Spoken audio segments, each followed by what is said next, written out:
Oke, bismillahirrahmanirrahim. Assalamualaikum warahmatullahi wabarakatuh. Perkenalkan, nama saya Evi Nurhayati Sri Hardini dengan NIM B2190204.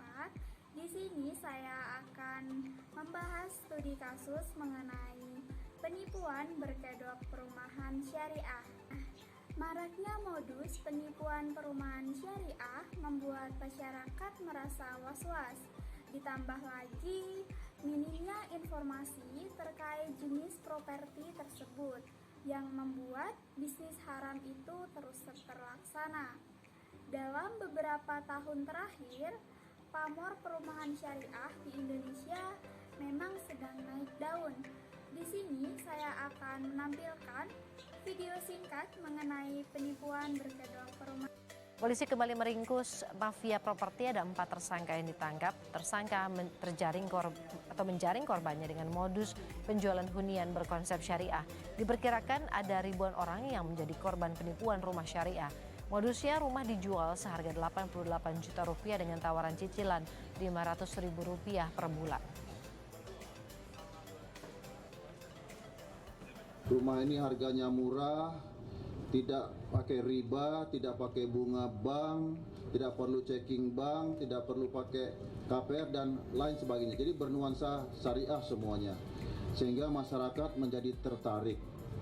Dari penelusuran kita ada lebih kurang 3.680 korban. Nah, dari itu semua kita sudah memeriksa sebanyak 63 korban. Nah, kita coba menghitung kerugian berapa. Kerugian itu ada lebih kurang 40 miliar rupiah. Nah, setelah melihat kasus tersebut, dalam Al-Quran sudah dijelaskan dalam firman Allah Ta'ala, yakni dalam surat Al-Fatir ayat 43. Terjemahannya yaitu, rencana yang jahat tidak akan menimpa selain orang yang merencanakannya sendiri.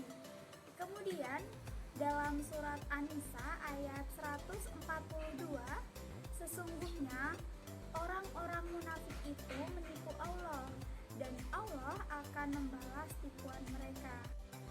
Dari kasus tersebut, kita sebagai manusia yang beriman harus memahami fungsi dari Al-Quran yang merupakan sumber hukum Islam yang utama. Yang pertama, Al-Quran sebagai pedoman hidup merealisasikan nilai-nilai Al-Quran dalam amal nyata merupakan puncak pengamalan Al-Quran yang memiliki nilai tertinggi di mata Allah Subhanahu wa Ta'ala. Yang kedua, Al-Quran sebagai cahaya petunjuk.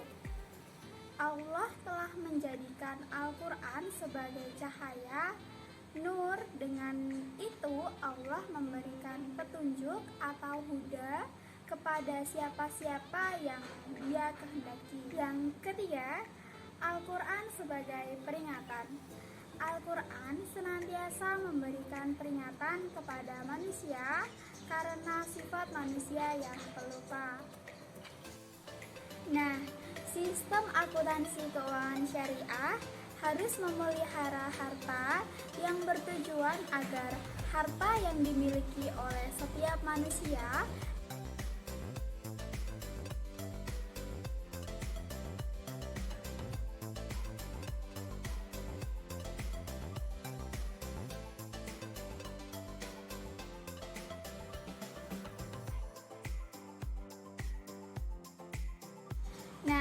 demikian mengenai studi kasus tentang penipuan berkedok perumahan syariah. Wassalamualaikum warahmatullahi wabarakatuh.